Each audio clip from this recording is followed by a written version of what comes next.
Quelques éléments de commentaire et d'analyse sur cette vidéo que vous venez de voir, présentant un exposé sur le dessin de Plantu.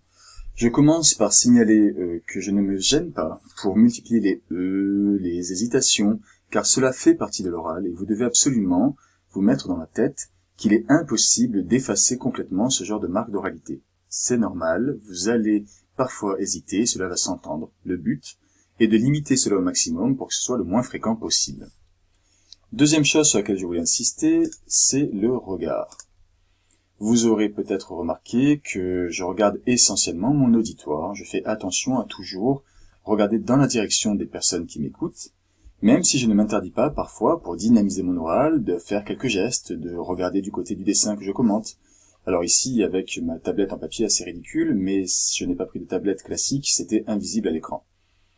Dernière chose, je ne m'interdis pas non plus de regarder mes notes. Parfois, je quitte mon auditoire du regard et je regarde les notes que j'ai prises comme aide-mémoire. J'y suis tout à fait autorisé. Cela fait partie des choses qui sont acceptées dans un oral. Il ne faut pas se priver, même s'il faut éviter de consulter ces notes excessivement. Dernier point sur lequel je voulais revenir, c'est justement la prise de notes. La principale raison qui fait que je regarde bien mon auditoire, c'est que je n'ai rien à lire sous les yeux. J'ai quelques mots-clés, des informations importantes autour desquelles je vais construire mes propres phrases.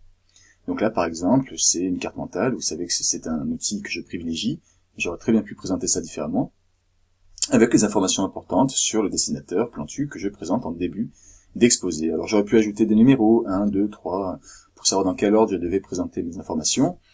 Quoi qu'il en soit, il est vraiment important de ne pas faire de phrases complètes, sinon vous allez lire vos notes, et c'est un vrai défaut. Dernière chose, vous aurez vu que mon exposé dure un peu plus de 3 minutes. Ça semble court, mais c'est beaucoup. La plupart d'entre vous va parvenir à réaliser un exposé d'1 minute 30, 2 minutes, ce qui est déjà bien. Donc on ne se met pas trop la pression, cherchez à appliquer les consignes, les conseils que je vous ai donnés, et bon courage.